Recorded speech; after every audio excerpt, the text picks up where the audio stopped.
मत्ती 13 निकालेंगे, उसका 24 से हम पढ़ेंगे। यीशु ने उन्हें एक और दृष्टांत दिया। स्वर्ग का राज्य उस मनुष्य के समान है जिसने अपने खेत में अच्छा बीज बोया। पर जब लोग सो रहे थे तो उसका शत्रु आकर गेहूं के बीच जंगली बीज बोकर चला गया। जब अंकुर निकले और बालें लगी तो जंगली दाने के पौधे भी दिखाई दिए।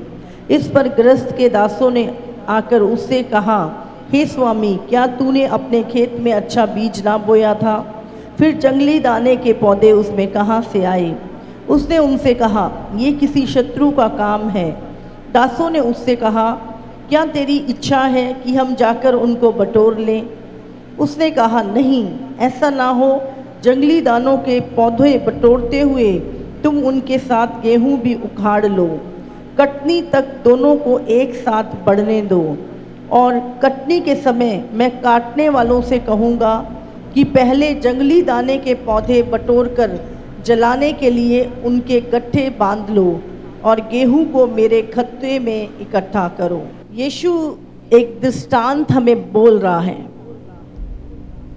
यीशु ने उन्हें एक दृष्टांत दिया। आप जानते हैं, जब यीशु मसीह दृष्टांतों में बात करता है, लोगों के पास इतनी बुद्धि नहीं थी कि लोग यीशु की डायरेक्ट चीज़ों को समझ पाते, स्वर्गीय बातों को डायरेक्ट समझ पाते। इसीलिए प्रभु दृष्टांतों में बात करता था। समझ रहे? जो व्यक्ति जो कर रहा होता था उसी चीज को लेके वो दृष्टांत से बात करता था। तो हम देखते हैं यीशु मसीह के जो दृष्टांत हैं, मछलियाँ, पेड़ पौधे, फल, नदियाँ, है ना, पहाड़ और बीज। तो हम समझते हैं कि यीशु मसीह हमसे दृष्टांतों में बात करता था ताकि हम परमेश्वर के उस बात को समझ जाएं। तो यहाँ पर भी जो यीशु वो दृष्टांत में बात कर रहा है। और प्रभु एक जगह पर जब चेले उससे कुछ पूछते हैं तो उसने कहा कि जब पवित्र आत्मा तुम पर आएगा तो तुम्हें सत्य का वचन, तुम्हें सब बातें जो मैंने तुमसे कही है समझाएगा। हालेलुया। बहुत बार चेले यीशु की दृष्टांत की बातों को नहीं समझ पाते थे और उससे पूछते थे इसका क्या मतलब है। तो यीशु मसीह उनको बोलता था कि उनको तो मैंने स्वर्ग की समझ नहीं दी, पर तुम्हें परमेश्वर के राज्य की समझ दी है। फिर भी यीशु झुंझलाता नहीं था, गुस्सा नहीं मानता था। यीशु बड़े पेशेंस के साथ उनको दोबारा उस दृष्टांत का मतलब जो था वो समझाता था। हालेलुया। और यहाँ पर हम देखते हैं जब यीशु मसीह दृष्टांत को समझा रहा है ना, तो उसका मतलब भी यीशु ने उन्हें बताया। यहाँ पे लिखा है, उस मनुष्य के समान है जिसने अपने खेत में अच्छा बीज बोया। अच्छा बीज क्या है? परमेश्वर का वचन। परमेश्वर का वचन क्या है? अच्छा बीज है। पर जब लोग सो रहे थे तो उसका शत्रु आकर गेहूं के बीच जंगली बीज बोकर चला गया। और खेत क्या है? खेत हमारा हृदय। खेत क्या है? हमारा हृदय। परमेश्वर कहाँ बोता है बीज? हमारे हृदय में बोता है। और अच्छा बीज क्या है? परमेश्वर का वचन। लेकिन बाइबल यहाँ पे बताती है कि जब लोग सो रहे थे तो शत्रु ने आकर क्या किया? गेहूं के बीज जंगली बीज बोकर चला गया। जब अंकुर निकले और बालें लगी तो जंगली दाने के पौधे भी दिखाई देने लगे। हालेलुया। अच्छा बीज क्या है? परमेश्वर का वचन। और खेत क्या है? हमारा हृदय। और वचन, अच्छा बीज परमेश्वर का वचन। और प्रभु अच्छा बीज क्या है? हमारे हृदय में कौन बोता है? परमेश्वर बोता है। हालेलुया। लेकिन जंगली बीज शैतान कब बोता है? हमारा शत्रु कब हमारे जीवन में बोता है? जब हम सो रहे थे। क्या लिखा है कि जब वो सो रहे थे तो शत्रु ने आके उनके हृदय में जंगली बीज बोया। सोने का मतलब क्या है यहाँ पर?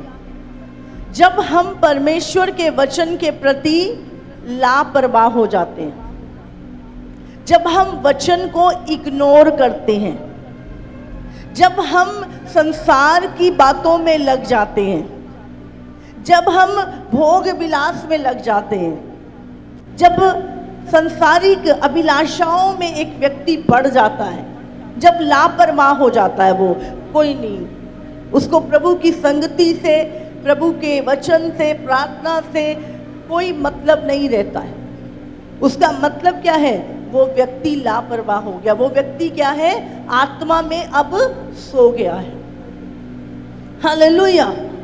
और जब हम लापरवाह हो जाते हैं, जब हम वचन को इग्नोर करते हैं, आज्ञाओं को नहीं मानते और प्रार्थना का जीवन नहीं रहता, विश्वास का जीवन हिल जाता है, हम पूरी तरह से संसारिक दुनियावी बातें, हमारा जीवन लापरवाह हो जाता है, तब क्या होता है? शैतान आके हमारे जीवन में जंगली बीज बो जाता है। Hallelujah, hallelujah. और आपको पता भी नहीं चलता, आपको पता भी नहीं चलता। लेकिन कब पता चलता है? जब उसके अंकुर फटने लगते हैं और वो घास पात जो है, वो पतवार दिखने लगती है, जब रिजल्ट आना लगता है मनुष्य के जीवन में। वचन ना मानने का, लापरवाह होने का, मसीह जीवन में लापरवाही क्या लेकर आती है? शैतान के लिए दरवाजा खोलती है। और शैतान आके जंगली बीज, हमारा शत्रु हमारे जीवन में बुरे बीज बो जाता है। और उस समय नहीं, बनाई नहीं, कोई बात नहीं, सब बढ़िया है, सब ठीक है, वो ऐसे दिखाता है कि कुछ नहीं है, जबकि उसे पता होता है कि मैं लापरवाह हो चुका हूं। लेकिन उस समय वो व्यक्ति बिल्कुल नहीं जान पाता। लेकिन थोड़े दिनों बाद उन लापरवाहियों का रिजल्ट दिखना शुरू होता है, वो अंकुर फटने शुरू होते हैं, वो पौधे बाहर आने शुरू हो जाते हैं, रिजल्ट दिखता है। और फिर हम, ऐसा क्यों हो गया? ये तो मसीह व्यक्ति था, इसके साथ ये चीज क्यों हो गई? ये तो प्रभु पे विश्वास करने वाला है।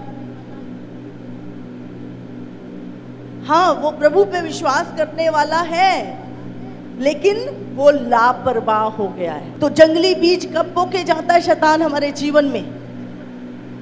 जब हम सो रहे होते हैं, जब हम वचन के प्रति लापरवाह हो जाते हैं, संगति के प्रति लापरवाह हो जाते हैं, वचन को मानने के प्रति लापरवाह हो जाते हैं, तब शैतान हमारे जीवन में जंगली बीज बोके जाता है। और वो उस समय लोगों को पता नहीं चलता, विश्वासियों को पता नहीं चलता, लेकिन थोड़े दिनों बाद जब उन बीज वो जब पनपने लगते हैं और उनका रिजल्ट आने लगता है, तब वो दिखाई देते हैं। हालेलुया। आपने पूरे साल पढ़ाई की नहीं की, कब पता चलेगा? आप कह रहे हो नहीं मैं तो बढ़िया चल रहा हूँ, मैं तो बहुत अच्छा पढ़ रहा हूँ, मैं तो पूरी रात मैं तो अपनी स्टडी करता हूँ। आपके कहने से या रिजल्ट? हाँ, रिजल्ट बताएगा कि आपने कितनी पढ़ाई की, आपके कहने से नहीं। अगर आपने की तो रिजल्ट बताएगा। अगर आप प्रभु के साथ फेथफुल चल रहे हो तो आपके रिजल्ट बताएंगे, आपकी गवाहियां उन चीजों को बताएंगी। Hallelujah, hallelujah. हम नहीं कहते, हम किसी का न्याय नहीं कर रहे। बाइबल में जब यीशु मसीह के पास वो कहता है भाई कि प्रभु मैंने तो गेहूं बोया था, लेकिन रात को आके शत्रु जंगली बीज बो गया, तो प्रभु ने कहा नहीं उखाड़ना मत अभी इसको, हाँ इसको बढ़ने दो, इसको बढ़ने दो। जब कटनी का समय आएगा तो सबसे पहले ये इसको उखाड़ा जाएगा, ये खरपतवार उखाड़ी जाएगी और इसके गट्ठे बांध के आग में झोंक दिए जाएंगे। आज फर्क नहीं लग रहा, कलीसिया में सब लोग आराम से बैठे हैं, कलीसियाएं भरी पड़ी हैं। आज पता नहीं चल रहा, लेकिन जो कुछ आप कर रहे हैं, अगर आप प्रभु के प्रति लापरवाह हैं या आप प्रभु के प्रति बहुत ज्यादा सिंसियर है, बहुत ज्यादा ध्यान रखते हैं कि प्रभु मेरे जीवन के विषय में क्या सोचता है, प्रभु को भय मान के चल रहे हैं, दोनों बातें का न्याय लास्ट में होगा। हालेलुया। बाइबल कहती है, उसका पूरा अर्थ प्रभु ने बताया हुआ है। तब वो भीड़ को छोड़कर घर में आया और उसके चेलों ने उसके पास आकर कहा, खेत के जंगली दाने का दृष्टांत हमें समझा। चेले कहते, तू क्या बोल रहा है प्रभु, हमें समझा। उसने उनको उत्तर दिया, अच्छे बीज का बोने वाला मनुष्य का पुत्र है। खेत संसार है, अच्छा बीज राज्य की संतान और जंगली बीज दुष्ट की संतान है। जिस शत्रु ने उसको बोया वो शैतान है। कटनी जगत का अंत है और काटने वाले स्वर्गदूत हैं। अतः जैसे जंगली दाने बटोरे जाते और जलाए जाते हैं, वैसे ही जगत का अंत भी होगा। मनुष्य का पुत्र अपने स्वर्गदूतों को भेजेगा और वे उसके राज्य में सब ठोकर के कारणों को और कुकर्म करने वालों को इकट्ठा करेंगे और उन्हें आग के कुंड में डालेंगे, जहाँ रोना और दांतों का पीसना होगा। उस समय धर्मी अपने पिता के राज्य में सूर्य के समान चमकेंगे। जिनके कान हो वो सुन ले। आज आप किसी का न्याय मत करो। हम किसी का न्याय नहीं कर सकते। ये बहुत धर्मी है, ये बहुत पापी है। न्याय करने का काम परमेश्वर के हाथ में है। हालेलुया। हमें एक किसान के समान बनना है। अभी देखते हैं आप, जब खेत में फसल उगती है तो किसान 6 महीने एक ही काम करता है। वो क्या करता है, फसल के बीच में से जंगली झाड़ जो है, जो फसल को उगने नहीं देती, उसको क्या करता है, खेत में से निकालता है ताकि वो बढ़ने पाए, अच्छा बीज बढ़ने पाए। ऐसे ही जब हमारे जीवन में बहुत सारी संसारिकता और बहुत सारा अभिलाषाएं और बहुत सारी चीज़ें जब शैतान बोके जाता है, हमें भी उस बीज को उसी समय ध्यान देना है, उसी समय उस बीज को झटक देना है। अपने अंदर शैतान को उस बीज को बोने नहीं देना। हालेलुया। मसीह लाइफ हंसी छट्टे की लाइफ नहीं है, ये मजाक की लाइफ नहीं है। मसीह लाइफ एक सीरियस लाइफ है।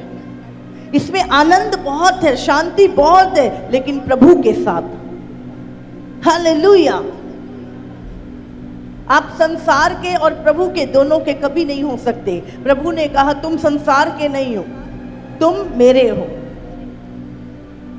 हालेलुया। तो संसार जैसे काम, संसार जैसा जीवन, संसार जैसा बोलना चालना तुम्हारा नहीं। हमको हमें यीशु की ओर देखना है, यीशु जैसा जीवन जीना है। एक वचन निकालेंगे, मत्ती 5:15। और लोग दिया जलाकर पैमाने के नीचे नहीं परंतु दीवट पर, तब उससे घर के सब लोगों को प्रकाश पहुंचता है। उसी प्रकार तुम्हारा उजाला मनुष्यों के सामने चमके कि वे तुम्हारे भले कामों को देखकर तुम्हारे पिता की जो स्वर्ग में है बढ़ाई करें। हालेलुया। हालेलुया। सच में मनुष्य को उस टाइम पता नहीं चलता कि खराबी कहाँ है।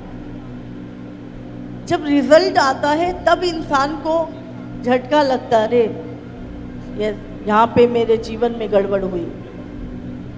और अब याद रखिए, रिजल्ट है, प्रभु की आंखें कलीसिया की ओर लगी है, उसके बालकों की ओर लगी। प्रभु हमें देखता है और हर एक काम का रिजल्ट है। हनन्याह सफीरा ने जब झूठ बोला, बाइबल हमें बताती है कि वो दोनों मर गए। देमास ने, बाइबल में लिखा है, संसार को प्रिय जानकर यीशु को छोड़ दिया और पौलुस ने उन्हें शैतान के हाथों में सौंप दिया था। आप जानते हैं, जब संसार को, आप परमेश्वर को छोड़ के संसार के पीछे जाते हैं, आप अपने आप को शैतान के हाथों में सौंप रहे हो। आप अपने आप को शैतान के हाथों में दे रहे हो। आपको पता है लेकिन आप उस जंगली बीज को लापरवाह, इसको लापरवाही कहते हैं। हालेलुया। हमें लापरवाह, मसीह में लापरवाह नहीं होना। हमें रिजल्ट की वेट नहीं करनी, क्योंकि रिजल्ट है। बाइबल में हर एक चीज का रिजल्ट है। जब दाऊद ने व्यभिचार किया, उसका पुत्र मरा, रिजल्ट। कहीं भी एक जगह भी ऐसा नहीं है कि मनुष्य प्रभु के, भले वो प्रभु के जन थे, यहाँ पे अन्य जातियों की बातें नहीं हो रही। प्रभु इब्राहिम के विषय में बात कर रहा है, प्रभु नूह के विषय में बात कर रहा है, प्रभु लूत के विषय में बात कर रहा है, प्रभु अपने लोगों के विषय में बात कर रहा है। कई बार हम अपने आप को बहुत धर्मी समझने लगते हैं और हम सोचते हैं मैं ऐसा तो नहीं हूं, मैं इस पापी के समान तो नहीं हूं, मैं तो बहुत धर्मी हूं। हर एक काम का रिजल्ट है। आपने आम बोया है, हाँ, और आप इसको सेब आएंगे, सेब आएंगे, सेब नहीं आएंगे। जो आपने बोया है, आम बोया, आम ही आएंगे। आपने नीम बोया, नीम ही आएगा। जो कुछ आपने अपने जीवन में बोया है वही आएगा। आप वचन पे चल रहे हैं, उसका अच्छा फल आएगा। वो अच्छा बीज है, अच्छा फल लेकर आएगा। लेकिन जंगली बीज, अभी देखो खरपतवार हम जब उगाते हैं, क्या नहीं उगाते, अपने आप उग जाते। हमें लगता है कि नहीं, आपको मेहनत मसीह जीवन में करनी पड़ेगी। संसारिक चीजें तो अपने आप आ जाती हैं। मसीह में ठंडापन अपने आप आ जाता है। जंगली बीज बोने वाले अपने आप आ जाते हैं आपके जीवन में। मसीह जीवन जीने के लिए आपको मेहनत करनी पड़ती है। गेहूं बोने के लिए, अभी धान बोने के लिए, हाँ, अब क्या करते, पहले फसल उगाते हो, बीज उसकी पौध उगाते हो, 1-2 महीने में पौध होती है, फिर उसको, हाँ, पानी, खेत तैयार करते हो, पानी लगाते हो, फिर उसको एक पौधा, कितनी मेहनत लगती है, लगती है नहीं लगती। और प्रभु में की गई मेहनत बेकार नहीं, क्योंकि आप अच्छा बीज बोया जा रहा है तो आपकी लाइफ में रिजल्ट भी अच्छा ही आएगा। Hallelujah, hallelujah. आप ऑनलाइन देख रहे हैं, हाँ, आप इधर उधर फिल्म नहीं देख रहे, टीवी नहीं देख रहे, आप ऑनलाइन मीटिंग देख रहे हो। आप अपना समय, क्या अच्छा बीज आपके अंदर बोया जा रहा है तो आपका रिजल्ट भी अच्छा आएगा। आप गेहूं के खत्ते बटोरोगे यीशु मसीह के नाम से। आप आशीष के खत्ते काटोगे और बांधोगे यीशु मसीह के सामर्थी नाम से। हालेलुया। इसलिए याद रखें, हमें बहुत बार लगता है मैं तो मसीह हूं, मसीह हूं, मसीह। कल मसीह होने से कुछ नहीं। मसीह व्यक्ति की जिम्मेवारी है। मसीह व्यक्ति को प्रभु ने वचन मसीह व्यक्ति के लिए ही दिया है। क्या करना है क्या नहीं, मसीह व्यक्ति को ही प्रभु ने बोला है। संसार के लिए बातें नहीं है। हमें लगता है मैं तो मसीह में हूं, मेरे साथ तो कुछ नहीं, मुझे तो कुछ करने की जरूरत नहीं है। संसार के लोग नरक में जाएंगे और हम चौड़े होके घूमते रहते हैं और खुद भी संसार की तरह जीवन बिताते हैं। अगर आप मसीह हैं तो आज्ञाएं आपके लिए हैं। अगर आप मसीह हैं तो जिम्मेवारी आपकी है। आप मसीह हैं तो पवित्र आत्मा आपको दिया गया है। अगर आप मसीह हैं तो आपको अपने हृदय में अच्छा बीज बोना है। हालेलुया। ये वचन आपके लिए है। ये वचन अन्य जातियों के लिए नहीं, ये आपके लिए है। ये मसीह लोगों के लिए। अन्य जातियों के लिए सुसमाचार है। उनको सुसमाचार सुनाया जाता है और जब वो परमेश्वर के राज्य में आ जाते हैं फिर वो परमेश्वर की व्यवस्था, उसकी आज्ञाओं को मानते हैं। हालेलुया। वो तो खोए हुए हैं लेकिन हम उसकी संतान हैं, हम उसके घर में हैं। परमेश्वर की आंखें उसके पुत्रों पे लगी हुई हैं। वो उम्मीद हमसे करता है। प्रभु ने आपको धर्मी बनाया है लेकिन पाप करने के लिए धर्मी नहीं बनाया। धर्मी होने के बाद आपको आगे दूसरों को धर्मी बनाने के लिए प्रभु ने आपको चुना है। हाँ, अभी तो हम ही उन चीजों में जूझ रहे हैं। कितने सारे लोग इस समय हम मसीह हैं। अभी भी बॉयफ्रेंड गर्लफ्रेंड चल रहे हैं, अभी भी अडल्ट्री चल रही है, अभी भी पोर्नोग्राफी चल रही है, अभी भी क्लेश चल रहे हैं, अभी भी प्रॉब्लम चल रही है।